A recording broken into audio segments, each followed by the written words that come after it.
É possível, já nesse momento, dar uma noção geral da sua criação e talvez mostrar se ela tem algo de diferente do que já existe, ou o que tem de novo nela, ou isso é necessário explicar tudo para poder mostrar o que tem de novo, ou já é possível dar uma prévia? Não, veja só, porque na verdade é um conjunto de coisas, né? E todas, me parece, estão interligadas, porque elas surgiram a partir de uma necessidade de desenvolvimento de uma explicação do próprio pensamento. Né? Então, tentando explicar, né, o pensamento, fui elaborando uma série de coisas por uma necessidade interna, né, da explicação em si. Então, não sei se daria para apontar eventuais criatividades, novidades, né? Eu acho que nesse momento ainda não, né? E também não sei se existe efetivamente, né? O fato é que, independentemente disso, né? Assim, é uma elaboração, né? Uma elaboração de caráter filosófico, né? Porque eu não fico apenas nas perguntas, né? Eu tento achar uma fundamentação racional para determinados fenômenos, para o fato do pensamento. Né? Então tem esse encaminhamento. Veja, é muito mais um exercício filosófico, sem ainda a presunção ou a preocupação imediata, né, do estabelecimento de uma novidade.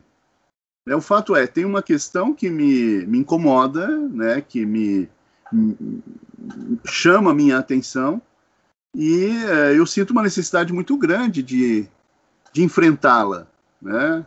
De abordar essa questão e tentar compreender ela mais profundamente. E usando as ferramentas e os instrumentos da própria filosofia, né, para fazer esse processo. Então, veja, o que eu estou fazendo é literalmente, no meu ponto de vista, é filosofia. Eu não estou preocupado com autores, não, eu estou preocupado em pensar, né, determinado fato, determinado fenômeno, determinada ocorrência, usando a minha liberdade de fazê-lo, né, e dando os passos que eu creio que sejam razoáveis, né, de se processar esse pensamento, né, esse exercício filosófico do pensamento. Né. Claro, tem algumas coisas que assim, são distinções, acho que já apresentei para você em alguns outros momentos, mas não nesses vídeos que estamos fazendo, né?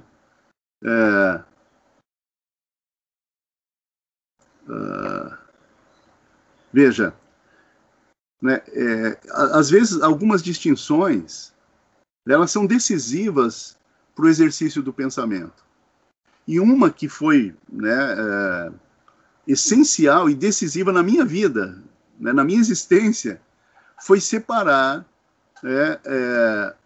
ou estabelecer uma distinção, uma separação entre o que seria uma pesquisa e o que seria uma investigação. Isso é ainda, né, algo que é absolutamente fundamental, orientador, né,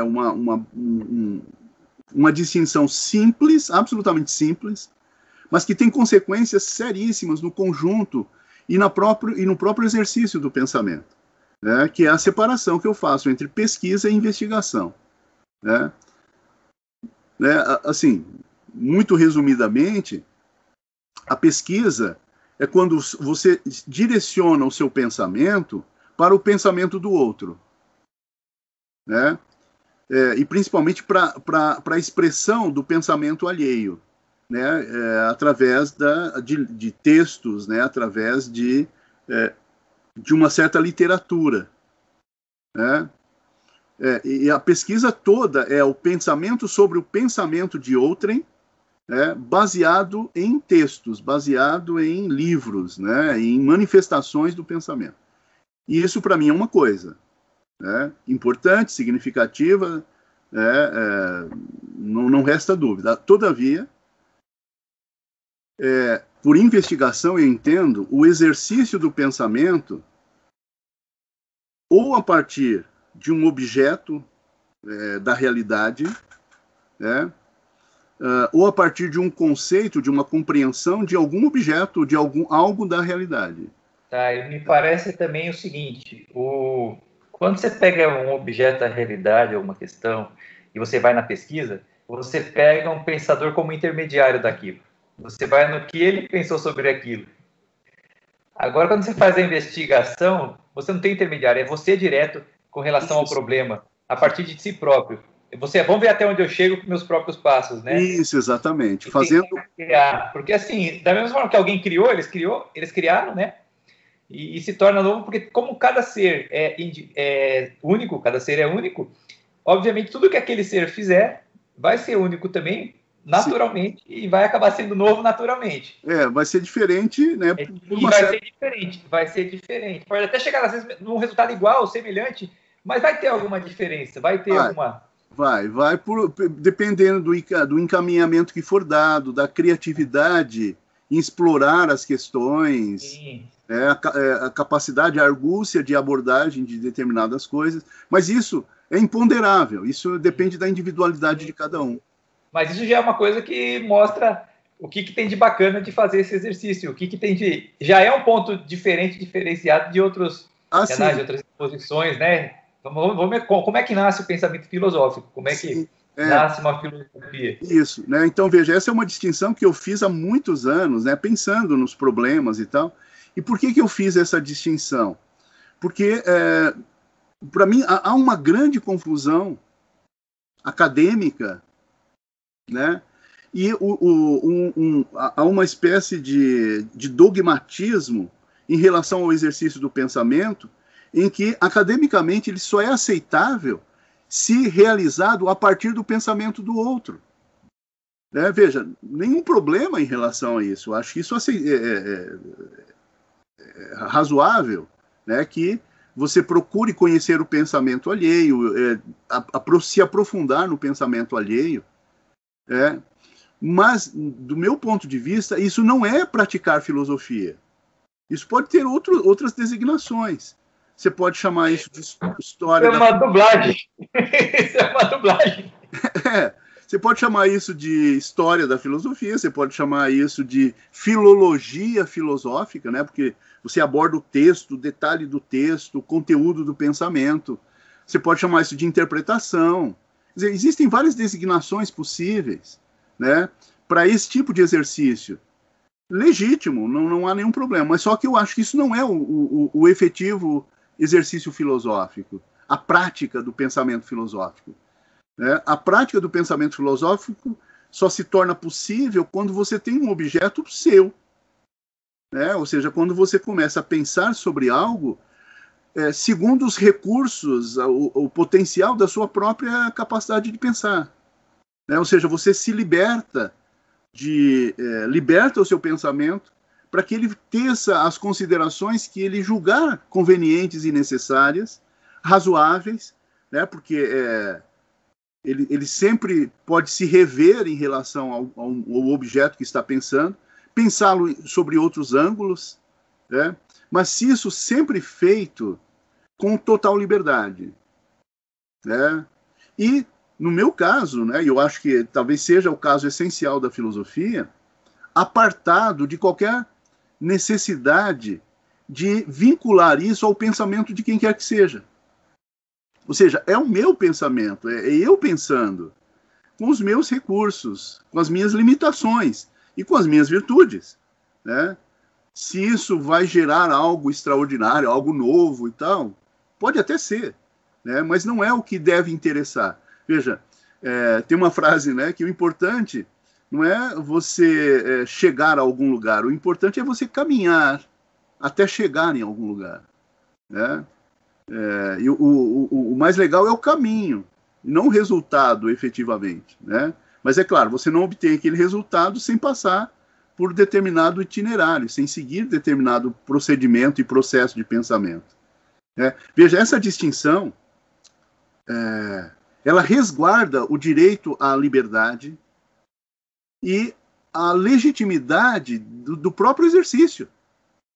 Sabe, eu não vejo nada mais legítimo do que você deixar o seu próprio pensamento pensar. Quer dizer, por que eu tenho que vincular o meu pensamento ao pensamento de outrem? Eu posso até fazê-lo, né, mas em princípio eu não quero. Né, eu não tenho esse... Eu quero deixar meu pensamento se desdobrar com base nas minhas próprias necessidades e curiosidades e formulações de problemas. Né? E isso eu chamo de investigação. É simples, mas também é difícil de ser praticado, né? Porque nós temos uma tendência muito forte de ficarmos nos comparando, de ficar procurando no pensamento dos outros algo que possa respaldar o que estamos fazendo. Né? E o mais interessante, né, que é o seguinte, veja, aquilo que nós podemos chamar de criatividade, né, onde nós podemos efetivamente encontrar de maneira mais clara e mais transparente o que seja criatividade, é nesse exercício. Se alguma criatividade houver, ela se manifestará dessa forma, por esse caminho. Né? É claro, pode existir a criatividade no exercício de abordagem do pensamento alheio? Pode, mas eu acho ela muito mais difícil. Né? Não é o âmbito nem a dimensão onde ela se manifesta com maior nitidez. Ela se manifesta com maior nitidez na liberdade. Né? Na liberdade de encaminhar o pensamento. Né? Veja, então, não tenho, em princípio, essa preocupação. Mas eu acho que, com o resultado, você vai poder fazer comparações. Né?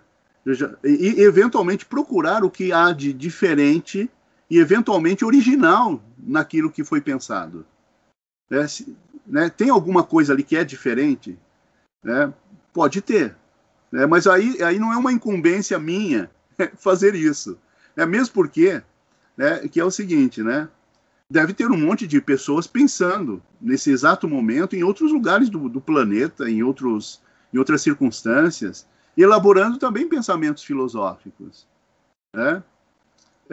Só a distância histórica, o afastamento cronológico, quando você pegar um determinado momento histórico e ver, bom, quem é que pensou filosofia? Quem é que tentou criar pensamentos filosóficos? Ora, aí você vai poder mapear quais são aquelas obras, aqueles textos que manifestem essa preocupação de pensar livremente, de praticar livremente o exercício do pensamento. E, ao fazer um equacionamento, comparar aquilo que foi feito naquele momento entre diversas manifestações. Ou para isolá-las, do ponto de vista da história, dizer, não, essa elaboração é interessante, ela é merecedora de observação mais atenta, de ser estudada, de ser pesquisada, aí nesse caso, e eventualmente poderá compor uma futura história, um capítulo da história. Mas isso é algo imponderável. Quer dizer, você não sabe, ninguém poderá saber disso. Eu estou elaborando o meu pensamento, imaginando que eventualmente isso possa chamar a atenção de alguém ou não. Mas independentemente disso, o que me interessa é praticar isso, praticar esse exercício de pensamento com total liberdade. E para você saber também se é novo ou não, você teria que fazer um exercício impossível, que seria conhecer tudo que existe por aí, e isso é desnecessário, né? Impossível, de fato.